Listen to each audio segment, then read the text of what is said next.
Hello friends, स्वागत है आपका आपके अपने YouTube channel career study classes में। दोस्तों, आज मैं आपको बताने जा रहा हूँ जो भी अभी आपका सोशल साइंस का एग्ज़ाम हुआ है उसका सही आंसर, यानी 100% सही आंसर बताने जा रहा हूँ। और आप देखिए, कुछ आज यूनिक लग रहा है, पीला सा कलर यानी येलो कलर का क्वेश्चन दिया है आपका, तो बहुत अच्छा लग रहा है। शायद मेरे पास सिर्फ आया या आपके भी पास आया, तो हमें बता दीजिएगा कमेंट में कि आपके भी पास ऐसा ही है या फिर वाइट ही आया है और यहाँ पर यूनिक आया। मतलब कुछ लग रहा है डिफरेंट। देखिए यहाँ पर पहले काटा हुआ है, फिर लिखा हुआ है, मतलब पता नहीं, ये बहुत ही यूनिक ऐसे ये कलर है। चलिए, तो बिना समय के बाद इस वीडियो को स्टार्ट करते हैं और पूरी तरीके से आपको मैं 100% सही क्वेश्चन का आंसर बताने वाला हूँ। तो उसके लिए घबराए नहीं, आराम से आप अपना क्वेश्चन निकालिए और मिला लें कितना सही होता है, और हमें कमेंट करके ज़रूर बताएं कि आपका कितना सही हुआ। तो चलिए दोस्तों, बिना समय गवाए इस वीडियो को स्टार्ट करते हैं। देखिए दोस्तों, आपका फर्स्ट प्रश्न है, वास्को डी गामा भारत कब पहुंचा था। तो दोस्तों, वास्को डी गामा भारत जो 1498 ईस्वी में पहुंचा था। तो ऑप्शन नंबर आपका बी से हो जाएगा 1498। उसके बाद दूसरा प्रश्न है दोस्तों, रूसो किस सिद्धांत का समर्थक था। तो रूस जो है आपका किस सिद्धांत का समर्थक था, तो समाजवाद का था। तो ऑप्शन नंबर ए से हो जाएगा समाजवाद। उसके बाद अगला प्रश्न की ओर बढ़ते हैं, अगली प्रश्न देख लेते हैं। अगली प्रश्न है आपका, देखिए अगला प्रश्न यानी तीसरा प्रश्न है, बास्टिल का पतन कब हुआ। तो बास्टिल का होता है, यहाँ पर थोड़ा सा मिस्टेक हो गया क्वेश्चन लिखने में। तो बास्टिल का पतन जो है आपका 14 जुलाई 1789 ईस्वी में हुआ था। तो ऑप्शन नंबर सी से हो जाएगा। उसके बाद देखिए चौथा प्रश्न यानी क्वेश्चन नंबर फोर्थ है आपका, भारत आने में किस भारतीय व्यापारी ने वास्को डी गामा की मदद की। तो इसका सही आंसर हो जाएगा आपका अब्दुल मजीद जो थे ना, वही भारत आने में वास्को डी गामा की मदद की थी। तो ऑप्शन नंबर ए से हो जाएगा। अगली क्वेश्चन की ओर बढ़ते हैं, यानी पाँचवा प्रश्न आपका, द्वितीय विश्व युद्ध का कब अंत हुआ। तो दोस्तों, द्वितीय विश्व युद्ध का अंत जो है 1945 में हो गया था। 1939 से 45 तक चला था। तो ऑप्शन नंबर सी से हो जाएगा 1945। उसके बाद देखिए आपका क्वेश्चन नंबर 6 है, झारखंड को राज्य का दर्जा कब मिला था। यानी झारखंड को राज्य का दर्जा जो है आपका 15 नवंबर 2000 ईस्वी में मिला था। तो ऑप्शन नंबर बी से हो जाएगा 15 नवंबर 2000 ईस्वी में। उसके बाद आपका क्वेश्चन नंबर 7 है, राष्ट्र संघ की स्थापना का श्रेय किस अमेरिकी राष्ट्रपति को जाता है। तो राष्ट्र संघ का जो है आपका, इसका सही आंसर ऑप्शन नंबर डी हो जाएगा वुडरो विल्स, यानी राष्ट्र संघ की स्थापना का श्रेय वुडरो विल्स को जाता है। उसके बाद देखिए अगला प्रश्न, आठवां प्रश्न है दोस्तों, राष्ट्र संघ की स्थापना कब हुई थी। तो दोस्तों, राष्ट्र संघ की स्थापना जो है आपका ये हो गया था, 8 का सही आंसर ऑप्शन नंबर ये हो जाएगा 10 जनवरी 1920, यानी राष्ट्र संघ की स्थापना 10 जनवरी 1920 को हुई थी। उसके बाद आपका क्वेश्चन नंबर 9 है, ऑस्ट्रेलिया की खोज किसने की। तो दोस्तों, ऑस्ट्रेलिया और न्यूजीलैंड की खोज दोनों की कैप्टन कुक ने किए थे। तो ऑप्शन नंबर डी से हो जाएगा कैप्टन कुक। उसके बाद अगली प्रश्न है दोस्तों, हमें कमेंट करके ज़रूर बताएं कि आपका कितना सही हुआ, हम जानना चाहते हैं दोस्तों। प्लीज़ कमेंट ज़रूर कर दीजिएगा मेरे लिए एक तो। 10वां प्रश्न है दोस्तों, डियाज बार्थोलोमियो ने किसकी खोज की। तो दोस्तों, डियाज बार्थोलोमियो ने उत्तरमासा अंतरिक्ष की खोज की थी। तो ऑप्शन नंबर डी से होगा उत्तरमासा अंतरिक्ष। क्वेश्चन नंबर 11 है, कॉमन सेंस की रचना किसने की। तो कॉमन सेंस की रचना थॉमस पेन ने की थी। तो ऑप्शन नंबर बी से हो जाएगा Thomas Paine, option number B से हो जाएगा, ठीक है। 12वां प्रश्न है दोस्तों, अमेरिकी स्वतंत्रता संग्राम में सेनापति कौन था। तो अमेरिकी स्वतंत्रता संग्राम में सेनापति जो आपका वाशिंगटन, तो इसका सही आंसर ऑप्शन नंबर ए हो जाएगा वाशिंगटन थे। उसके बाद अगला प्रश्न, 9वां प्रश्न है दोस्तों, अमेरिका में अंग्रेजों के कितने उपनिवेश थे। तो 13 उपनिवेश थे। तो ऑप्शन नंबर बी से हो जाएगा 13 उपनिवेश। उसके बाद आपका क्वेश्चन नंबर 14 है, लाइसेंस फेयर का सिद्धांत किसने दिया। तो लाइसेंस फेयर का सिद्धांत आपको दे दिया था एडम स्मिथ। तो ऑप्शन नंबर ए से हो जाएगा एडम स्मिथ। उसके बाद देखिए आप अगली क्वेश्चन की ओर बढ़ते हैं। 15वां प्रश्न है, धर्मनिरपेक्ष राज्य की स्थापना सर्वप्रथम कहाँ हुई थी। तो दोस्तों, धर्मनिरपेक्ष राज्य की स्थापना आपका सर्वप्रथम भारत में ही हुआ था। तो ऑप्शन नंबर डी से हो जाएगा भारत। ये देखिए अमेरिका में नहीं होना चाहिए, लगा हुआ है, बट भारत में ही हुआ था, ठीक है। उसके बाद देखिए 16वां प्रश्न है, टीथे क्या है। तो टीथे जो है आपका, टीथे हो जाएगा आपका क्या है, धार्मिक कर, भूमि कर है, ठीक है। टीथे जो है आपका भूमि कर है। तो हो जाएगा ऑप्शन नंबर ए सही हो जाएगा भूमिकर। उस पर अगला प्रश्न है 17वां, नाजी पार्टी का प्रतीक चिन्ह क्या है? तो नाजी पार्टी का स्वस्तिक है, तो ऑप्शन नंबर बी से हो जाएगा स्वस्तिक। ओके। अगला प्रश्न यानी 18वां प्रश्न है दोस्तों, भारतीय संविधान किस धारा के अंतर्गत आदिवासियों को कमज़ोर वर्ग का दर्जा दिया गया? तो देखिए इसमें धारा 342 यानी 342 के तहत ही ये दिया गया, तो सबसे ऐसे हो जाएगा 342। क्वेश्चन नंबर 19वां है, अंतर्राष्ट्रीय श्रम संगठन का मुख्यालय कहाँ है? तो जेनेवा में, आपको मालूम है ऑप्शन नंबर सी से हो जाएगा जेनेवा। उसके बाद अगली प्रश्न की ओर बढ़ते हैं। 20वां प्रश्न है, संयुक्त राष्ट्र संघ के प्रथम महासचिव कौन थे? तो संयुक्त राष्ट्र संघ के प्रथम महासचिव जो थे आपके ऑप्शन नंबर सी से हो जाएगा ट्रिगवेली थे, तो ऑप्शन नंबर सी से हो जाएगा ट्रिगवेली। 21वां प्रश्न है दोस्तों, निम्न पर्वत चोटियों में कौन भारत में स्थित नहीं है? तो देखिए इसमें माउंट एवरेस्ट जो है आपका नेपाल में स्थित है, तो ऑप्शन नंबर डी से हो जाएगा माउंट एवरेस्ट। 22वां प्रश्न है, बिहार के उत्तर पश्चिमी किनारे पर हिमालय की कौन सी श्रेणी है? तो पश्चिमी किनारे पर जो है आपका ये 22 का आपका हो जाएगा ऑप्शन नंबर बी से हो जाएगा शिवालिक। ठीक है, ऑप्शन नंबर बी से हो जाएगा शिवालिक। उसके बाद देखते हैं 23वां प्रश्न क्या है, तिब्बत में ब्रह्मपुत्र नदी का क्या नाम है? तो तिब्बत में ब्रह्मपुत्र नदी का क्या नाम है? सांगपो। तो इसका सही आंसर ऑप्शन नंबर बी हो जाएगा सांगपो, ये बिल्कुल सही है। उसके बाद 24वां प्रश्न है, ब्रह्मपुत्र नदी किस राज्य से होकर भारत में प्रवेश करती है? तो दोस्तों ब्रह्मपुत्र नदी जो है आपका सिक्किम से होकर, सिक्किम कहते हैं, अरुणाचल प्रदेश से होकर भारत में प्रवेश करती है, तो ऑप्शन नंबर सी से हो जाएगा। ठीक है, उसके बाद अगले प्रश्न की ओर बढ़ते हैं। क्वेश्चन नंबर 5 है, सरैयामन झील कहाँ स्थित है? तो सरैयामन झील, शायद सरैयामन झील को ही कांवर झील कहते हैं शायद, इसमें थोड़ा कन्फ्यूजन। अगर सरैयामन झील को कांवर झील कहते हैं तो बेगूसराय में होगा। ठीक है, अगर नहीं कहते हैं तो इसे हमें नहीं मालूम है, शायद इसको ही कहते हैं। ठीक है, थोड़ा देख लीजिएगा, आप लोग गलत नहीं बता सकते हैं क्योंकि आप लोग थोड़े से गुस्सा हो जाते हो, गलत हो जाता है। कोई नहीं। 26वां प्रश्न है दोस्तों, कौन सी नदी भ्रंश घाटी से होकर बहती है? तो देखिए आपका भ्रंश घाटी से नर्मदा नदी बहती है, तो ऑप्शन नंबर सी से हो जाएगा नर्मदा। उसके बाद अगली क्वेश्चन है 27वां, एल नीनो का शाब्दिक अर्थ? तो एल नीनो का शाब्दिक अर्थ शिशु होता है, तो ऑप्शन नंबर ए से हो जाएगा शिशु। ठीक है, उसके बाद अगली प्रश्न की ओर बढ़ते हैं। यानी 28वां प्रश्न है, मई महीने में पश्चिम बंगाल को प्रभावित करने वाले आंधी तूफान का क्या नाम था? तो ये मई महीने में जो है आपका आंधी तूफान, जो देखिए बंगाल को प्रभावित चक्रवात कहते हैं ना, तो यहाँ पर चक्रवात ऑप्शन में नहीं लग रहा, ये तो होना चाहिए, तो डी सही हो जाना चाहिए। लेकिन देख लीजिएगा आप इसमें भी कि थोड़ा क्या होगा, शायद मेरे को लगता है कि इसमें से डी होना चाहिए। ठीक है, इनमें से कोई नहीं। 29वां प्रश्न है दोस्तों, सिमलीपाल जैव मंडल नीचे कहाँ स्थित है? तो ये जो है आपका सिमलीपाल जो है जैव मंडल हो गया आपका ओडिशा में स्थित है, तो ऑप्शन नंबर सी से हो जाएगा ओडिशा। ठीक है, अगली प्रश्न की ओर बढ़ते हैं। 30वां प्रश्न है, माउंट एवरेस्ट का दूसरा नाम क्या है? तो सागरमाथा, ये आप पढ़े होंगे, ऑप्शन नंबर बी हो जाएगा सही सागरमाथा। उसके बाद 31वां प्रश्न है, बांग्लादेश कब स्वतंत्र हुआ? यानी बांग्लादेश की स्थापना सभी एक ही होता है, मतलब कब स्वतंत्र हो गया था? तो इसका सही आंसर ऑप्शन नंबर बी हो जाएगा 26 मार्च 1971 को हुआ था। ठीक है, उसके बाद 32वां प्रश्न है, श्रीलंका की राजधानी कहाँ? तो देखिए उसका चेंज हो गया है, जो है वो चेंज हुआ है, वो नहीं दिया है, लेकिन ये पिछली यानी किताब के अनुसार है कोलंबो। ठीक है, बांग्लादेश की श्रीलंका की राजधानी कोलंबो है। ठीक, 33वां प्रश्न है आपका, भारत से श्रीलंका को कौन पृथक करता है? तो दोस्तों भारत को श्रीलंका से पाक जल संधि पृथक करता है। ठीक है, तो ऑप्शन नंबर ए सही हो जाएगा पाक जल संधि। ये मत सोचिएगा कि पाकिस्तान को अलग करेगा तो पाक जल संधि होगा, ऐसा कुछ नहीं है। तो ये जो है श्रीलंका को अलग करता, तो ऑप्शन नंबर ए सही हो जाएगा पाक जल संधि। 34वां प्रश्न है, प्रत्यक्ष स्रोत से एकत्र किए गए आंकड़ों को कहा जाता है? तो देखिए प्रत्यक्ष जो स्रोत से कहते हैं ना हम लोग, उसे कहते हैं प्राथमिक आंकड़ा, तो ऑप्शन नंबर ए से हो जाएगा प्राथमिक आंकड़ा। ठीक है, यानी प्राइमरी डाटा कहते हैं। ठीक है, इंग्लिश में। 35वां प्रश्न है, तीव्र ज्वर का कारण क्या है? तो ये तीव्र ज्वर का कारण विषाणु है, तो ऑप्शन नंबर बी से हो जाएगा विषाणु।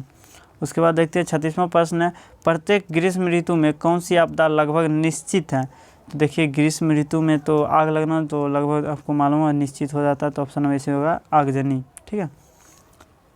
उसका 37वां प्रश्न, एक देशांतर पार करने में पृथ्वी को कितना समय लगता है? तो लोग कुछ लगा देते हैं 24 घंटा, तो वो देखिए देशांतर नहीं हुआ, वो आपका हो जाता है एक दिन के लगभग हो जाता है। वो ने चक्कर लगाता है अपने पथ पर, तो 24 घंटे में लगाता है, ठीक है। वो नहीं होगा तो 4 मिनट लगता है, एक देशांतर पार करने में उनको 4 मिनट, यानी पृथ्वी का 4 मिनट लगता है। तो ऑप्शन नंबर डी से हो जाएगा, ठीक है। उसके बाद आपका क्वेश्चन 38 है, क्या है, निम्न में से कौन सार्क का सदस्य नहीं है? तो देखिए आपका सार्क का सदस्य जो हो जाएगा, इंडोनेशिया जो है ना, नहीं है। भारत, भूटान, मालदीव है और इंडोनेशिया नहीं है, तो ऑप्शन नंबर सी से हो जाएगा, ठीक है। 39वां प्रश्न है, भारत में राज्यों की कुल संख्या क्या? तो दोस्तों भारत में वर्तमान की बात की जाए तो 28, और अगर इससे पहले जो था वो 29, तो पता नहीं, ये वर्तमान नहीं लिखा हुआ है। अब क्या होगा इसका आंसर सही? यहाँ पर वर्तमान लिखना चाहिए था, नहीं लिखा है, तो 29 भी हो सकता है, लेकिन 28 ही होगा, ठीक है। पहले भी 28 था, उसके बाद बढ़ा, फिर मतलब 28 हुआ, तो ये सही हो जाएगा, ऑप्शन ये ही हो जाएगा, कोई दिक्कत नहीं। पहले भी था, फिर बढ़ा तो अप टू डेट नहीं हुआ था बुक, अब फिर घट गया तो भी नहीं हुआ अप टू डेट। 40वां प्रश्न है, पूंजी का पारिश्रमिक कहलाता है? तो देखिए जब पूंजी लगाते हैं उससे जो रुपया मिलता है, मतलब जो पूंजी लगा दी उससे रुपया मिलेगा, तो लाभ ही ना होगा मुझे, यानी जितना लगाए हैं 10 लगाए, उससे हमें प्राप्त हो गया 20, तो ये लाभ ही ना हो गया 10। तो इसका जो भी है आपका सही आंसर हो जाएगा, आपका सही आंसर ऑप्शन नंबर बी हो जाएगा, ठीक है। उसके बाद देखिए अगली प्रश्न 41वां प्रश्न, निम्न में से क्या श्रम के अंतर्गत आता है? तो श्रम के अंतर्गत आपका हो जाएगा शिक्षक द्वारा अध्यापन। देखिए सिनेमा देखना कोई श्रम नहीं है, तो ऑप्शन नंबर सी से हो जाएगा, शिक्षक द्वारा अध्यापन। उसके बाद क्वेश्चन नंबर अगली क्वेश्चन 42 की ओर बढ़ते हैं। ग्रामीण क्षेत्र में गरीबी रेखा के लिए योजना आयोग द्वारा तय की गई न्यूनतम कैलोरी की मात्रा क्या है? देखिए ग्रामीण क्षेत्र के लिए आपकी 2400 कैलोरी है, ठीक है। और वही आप शहरी क्षेत्र के लिए अगर पूछा जाता तो 2100 होता, तो शहरी नहीं है ग्रामीण, तो ऑप्शन नंबर सी से हो जाएगा। उसके बाद 43वां प्रश्न है, मध्याह्न भोजन योजना कब शुरू की गई? तो ये 2000 ईस्वी में, इन्हें मतलब पूछ रहा है, जैसे खिचड़ी आप लोग बोलते हो ना, कि जो खाना मिलता है जो भी आपके स्कूल में, सरकारी स्कूल में, तो उसका मध्याह्न भोजन 2000 ईस्वी से शुरू हुआ था। 44वां प्रश्न है, बिहार के ग्रामीण क्षेत्र में कैसी बेरोजगारी पाई जाती है? तो ग्रामीण क्षेत्र में अदृश्य एवं मौसमी बेरोजगारी, मतलब जो देखने को नहीं मिलता है, और मौसमी यानी मौसम के तहत, कोई मौसम में काम मिलता है, कोई मौसम में नहीं, तो ऑप्शन में सी से हो जाएगा, ठीक है। उसका क्वेश्चन नंबर 45 की ओर बढ़ते हैं। निम्न में से कौन रबी फसल है? इसमें से देखिए रबी फसल जो है आपका हो जाएगा गेहूँ हो जाएगा, ठीक है। रबी फसल आपको मालूम है गेहूँ हो जाएगा, लेकिन मकई भी होता है रबी फसल के अंदर, मतलब 2 मकई होता है ना, एक ठो आ जाता है, तो लेकिन ये कंफर्म है कि सही हो जाएगा गेहूँ। 46वां प्रश्न है, सन 1943 में भारत के किस प्रांत में भयानक अकाल पड़ा? देखिए ये जो है आपका 43 में बंगाल में पड़ा था, तो ऑप्शन नंबर सी से हो जाएगा, बंगाल में भयानक अकाल पड़ा था, ठीक है। उसके बाद देखिए 47वां प्रश्न है, बिहार वासियों के जीवन निर्वाह का मुख्य साधन क्या है? देखिए कृषि है, बिहार में आप जानते हैं कि कृषि 80% मतलब खेती किया जाता है, तो मुख्य हो गया कृषि ही हो जाएगा। 48वां प्रश्न है, शिव सागर राम गुलाम कहाँ के प्रधानमंत्री थे? तो ये जो आपके शिव सागर जी थे वो आपके प्रधानमंत्री कहाँ के थे? मॉरिशस, इसमें यहीं के प्रधानमंत्री थे, तो ऑप्शन नंबर डी से हो जाएगा, ठीक है। उसके बाद देख लेते हैं क्वेश्चन नंबर 49वां है, चुनाव आयुक्त की नियुक्ति कौन करता है? तो देखिए चुनाव आयुक्त जो है उसका नियुक्ति राष्ट्रपति करता है, क्योंकि उसे कोई पार्टी से कोई लेना देना इधर उधर से नहीं होता, तो ऑप्शन नंबर बी से हो जाएगा, नहीं मतलब राष्ट्रपति ही करते हैं, ठीक है। उसके बाद देखिए 50वां प्रश्न है, वर्तमान में लोकसभा के कुल कितने सदस्यों की संख्या है? तो देखिए इसमें कुछ लोग 52 लगा देते हैं, 552, लेकिन ये नहीं होगा, क्योंकि वर्तमान में पूछ रहा है लोकसभा के 545 है, और अधिकतम हो सकती है, यानी अधिकतम पूछता तो 552 हो सकती है, अधिकतम संख्या हो जाता है 552, लेकिन अभी वर्तमान में 545, तो ऑप्शन नंबर ए से हो जाएगा, ठीक है। अगली प्रश्न की ओर बढ़ते हैं। अब राज्यपाल को विधान परिषद के कितने सदस्यों को मनोनीत करने का अधिकार है? तो 1/6 हो जाएगा इसका सही आंसर, ऑप्शन नंबर सी से हो जाएगा, ठीक है। उसके बाद 52वां प्रश्न है, निम्न में से कौन अस्थायी सदन है? तो अस्थायी सदन आपका लोकसभा हो जाएगा, तो ये हो जाएगा ऑप्शन नंबर सी से हो जाएगा लोकसभा, ठीक है। उसके बाद देखिए 53वां प्रश्न है, निम्न में से किसकी स्थापना 26 जनवरी 1950 को हुई थी? तो ये आपका हो जाएगा, देखिए 1950 को, ये नहीं चुनाव आयोग का हुआ था, ठीक है। ऑप्शन नंबर बी से चुनाव आयोग का स्थापना आपका 26 जनवरी 1950 का हुआ था, ठीक है। ऑप्शन नंबर बी से हो जाएगा, या सर्वोच्च न्यायालय का हुआ था? देखिए गलतियाँ हो गई थी, मुझे भी लग रहा था इसका शायद 15 मार्च को हुआ था, और इसका सर्वोच्च न्यायालय हो जाएगा। सही ऑप्शन नंबर ए हो जाएगा कि सर्वोच्च न्यायालय को 26 जनवरी को हुआ था, ठीक है। तो ऑप्शन नंबर ए से हो जाएगा इसका। अगली प्रश्न की ओर बढ़ते हैं। 54वां प्रश्न है दोस्तों, राज्यसभा का पदेन सभापति कौन होता है? तो राज्यसभा का पदेन सभापति ऑप्शन नंबर सी से हो जाएगा, उपराष्ट्रपति होता है, तो ऑप्शन नंबर सी से हो जाएगा, ठीक है। उसके बाद 55वां प्रश्न है, मौलिक अधिकारों के रक्षक के रूप में कौन कार्य करता है? तो मौलिक अधिकार के रक्षक के रूप में आपका सर्वोच्च न्यायालय काम करता है, तो ऑप्शन नंबर सी से जो है हो जाएगा सर्वोच्च न्यायालय। उसके बाद देखिए आपका अगला प्रश्न है, क्वेश्चन नंबर 56 की ओर बढ़ते हैं। जनरल यारुझेल्स्की कहाँ का शासक था? ये हो जाएगा आपका 56 का सही आंसर। ये थोड़ा सा डाउट है, ठीक है, ये मालूम नहीं, आप देख लीजिएगा कहाँ का है, आप हमें कमेंट बॉक्स में बता दीजिएगा आपको मालूम है तो, ठीक है। 57वां प्रश्न है, सोवियत संघ का विघटन कब हुआ? तो सोवियत संघ का विघटन 1991 ईस्वी में हुआ था, 57 का बी से हो जाएगा 1991। 58वां प्रश्न है, नोबेल शांति पुरस्कार प्राप्त अंग सान सू की किस देश से है? तो 58 का सही आंसर आपका हो जाएगा ऑप्शन नंबर डी, म्यांमार से है, तो ऑप्शन नंबर डी से हो जाएगा, ठीक है। थोड़ी सी तेज़ी में बताता हूँ, आपका टाइम भी बहुत ज़्यादा लॉस हो रहा है। 59वां प्रश्न है, भारत में वोट देने की न्यूनतम उम्र सीमा? तो ये तो सबको मालूम है, 18 वर्ष है। उसके बाद देखिए 60वां प्रश्न है, यंग इंडिया पत्रिका का संपादन तो महात्मा गांधी जी किए थे, यंग इंडिया, तो ऑप्शन नंबर बी से हो जाएगा। और उसके बाद 61वां प्रश्न आपका है, किस संवैधानिक संशोधन द्वारा भारत को धर्मनिरपेक्ष राज्य घोषित किया गया? देखिए धर्मनिरपेक्ष राज्य जो है आपका 42 में संशोधन द्वारा किया गया था, तो इसका सही आंसर ऑप्शन नंबर ये हो जाएगा। उसके बाद देखिए 62वां प्रश्न है, निम्न में से कौन न्यायपालिका का हिस्सा है? न्यायपालिका का हिस्सा कौन हो जाएगा आपका? न्यायाधीश ही ना हो जाएगा, तो ऑप्शन नंबर इसे हो जाएगा न्यायाधीश। 63वां प्रश्न है, उष्ण कटिबंधीय पर्णपाती वन का सर्वप्रथम पेड़ कौन सा है? तो बबूल हो जाएगा, ऑप्शन नंबर इसे हो जाएगा बबूल, ठीक है। उसके बाद देखिए 64वां प्रश्न है, भारत में सूचना का अधिकार अधिनियम किस वर्ष लागू किया गया? तो सूचना का अधिकार ऑप्शन नंबर डी से हो जाएगा 2005 ईस्वी में लागू किया गया था, 64 का डी से हो जाएगा। उसके बाद 65 प्रश्न है, 65वां, भारत में विधानसभा का कार्यकाल कितने वर्ष का होता है? तो विधानसभा का 5 वर्ष का होता है, ठीक, ऑप्शन नंबर बी से हो जाएगा। उसके बाद अगली प्रश्न की ओर बढ़ते हैं। क्वेश्चन नंबर 66 है, एंथ्रेक्स क्या है? दोस्तों एंथ्रेक्स जो है आपका अति सूक्ष्म जीवाणु है, तो इसका सही आंसर ऑप्शन नंबर सी हो जाएगा, एंथ्रेक्स अति सूक्ष्म जीवाणु है। उसके बाद 67वां प्रश्न है, कलपक्कम परमाणु ऊर्जा केंद्र कहाँ स्थित है? कलपक्कम जो है आपका चेन्नई में है, तो ऑप्शन नंबर ए से हो जाएगा चेन्नई में। अगर तारापुर पूछता तो मुंबई में, मतलब तारापुर, लेकिन कलपक्कम पूछा तो चेन्नई, ठीक है। 68वां प्रश्न है, भारत में सर्वाधिक साक्षरता दर किस राज्य की है? तो केरल की सर्वाधिक साक्षरता दर है, तो ऑप्शन नंबर सी से हो जाएगा केरल। उसके बाद अगली प्रश्न की ओर बढ़ते हैं। 69वां है, भारत के राष्ट्रीय आय में कृषि का योगदान है, योगदान बढ़ा है, यानी भारत के राष्ट्रीय आय में कृषि का योगदान बढ़ा है, तो ऑप्शन नंबर ए से हो जाएगा, ठीक है। 70वां प्रश्न है, निम्न में से कौन शीतकालीन कृषि से संबंधित है? यानी शीत में कौन होता है? तो ये रबी फसल हो जाता है, तो ऑप्शन नंबर सी से हो जाएगा रबी फसल। उसके बाद देखते हैं अगला प्रश्न, 71वां, भारतीय संविधान की प्रारूप समिति के अध्यक्ष कौन है? प्रारूप समिति के अध्यक्ष जो आपके हैं डॉक्टर भीमराव अंबेडकर, ठीक है, ऑप्शन नंबर बी से हो जाएगा डॉक्टर भीमराव अंबेडकर। 72वां प्रश्न है, भारतीय मानक समय ग्रीनविच मानक समय से कितना घंटा आगे है? तो 5.5 घंटा आगे है, तो ऑप्शन नंबर बी से हो जाएगा 5/1/2, ठीक है, तो इसका मतलब हो जाता है 5.5, ठीक है।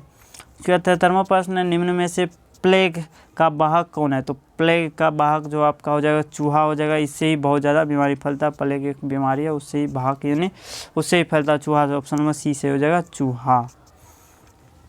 उसके बाद देखिए आपका क्वेश्चन नंबर 74 है, 2001 की जनगणना के अनुसार वह व्यक्ति साक्षर है जो देखिए जो 7 वर्ष या उससे अधिक उम्र हो और समझकर लिख पढ़ सके वो साक्षर माना जाता है। तो ऑप्शन वो सी से हो जाएगा, ठीक है। उसके बाद क्वेश्चन नंबर 75 में सरकारी उचित दर वाली दुकानों में क्या बेचा जाता है। तो सरकारी में देखिए पहले चीनी भी मिलता था, अब नहीं मिल रहा बट मिलता था, गेहूँ भी मिलता था, मिट्टी तेल भी, यानी गेहूँ मिल रहा है, मिट्टी तेल भी मिला, चीनी बंद कर दिया गया। तो इसका सही आंसर ऑप्शन नंबर डी हो जाएगा, इनमें से सभी यानी सभी बेचा जाता था। उसके बाद वो किताब के अनुसार था इसलिए लिखा हुआ था, ठीक है। 76वां प्रश्न है, किस राज्य का संबंध अमूल से है। तो अमूल जो है आपका एक तो पीने वाला है, जो देखते होंगे वो है गुजरात से है, ऑप्शन नंबर बी से होगा। आप लोग पिए भी होंगे, ड्रिंक है। उसके बाद देखिए 77वां प्रश्न है, निम्न में से यही युग्म है, यानी सही युग्म है, सही था युग, यही पढ़ा गया। निम्न में से सही युग्म कौन होगा। नंदा देवी जो है ना उत्तराखंड में, तो ऑप्शन में सी से हो जाएगा, नंदा देवी उत्तराखंड। सुंदरबन आपका बंगाल में, तो ये कहाँ दे दिया है, मतलब ये सब गलत है, ये सही है ऑप्शन में सी। अगली प्रश्न की ओर बढ़ते हैं। आपका 78वां प्रश्न है, स्वतंत्र भारत में भारतीय वन सेवा कब प्रारंभ हुआ था। तो भारतीय वन सेवा 1966 में प्रारंभ हुआ था, ऑप्शन डी से ही हो जाएगा। उसके क्वेश्चन नंबर 79 है, निम्न में कौन सी रेखा भारत को लगभग दो बराबर भागों में काटती है। तो ऑप्शन बी से हो जाएगा, कर्क रेखा जो है आपको भारत को बराबर भागों में, नहीं 2 बराबर भागों में लगभग काटती है। क्वेश्चन नंबर 80 यानी लास्ट क्वेश्चन है आप लोगों का, जनसंख्या की गुणवत्ता निर्भर करती है। तो जनसंख्या की गुणवत्ता आपका हो जाएगा साक्षरता दर पर भी, स्वास्थ्य पर भी, सभी पर निर्भर करता है। तो ऑप्शन नंबर डी से हो जाएगा, ठीक है। तो दोस्तों उम्मीद करता हूं कि आपको वीडियो ज़रूर पसंद आई हो और हमें कमेंट करके ज़रूर बताएं कि आपका कितना सही हुआ है, और उससे हमें खुशी मिलती है। और हमारे चैनल को सब्सक्राइब कर लें, क्योंकि क्लास 10 की पढ़ाई जल्द ही चालू करने वाला हूं। आपको बहुत ही अच्छी पढ़ाई होगी, इसकी मैं गारंटी लेता हूं। दोस्तों प्लीज़ इस वीडियो को शेयर करें अपने दोस्तों के साथ भी, उनको भी पता चल जाए कि कितना सही उन्होंने करके आया है। तो चलिए दोस्तों आज के लिए इतना, मिलते हैं अगली वीडियो के साथ, तब तक के लिए जय हिंद।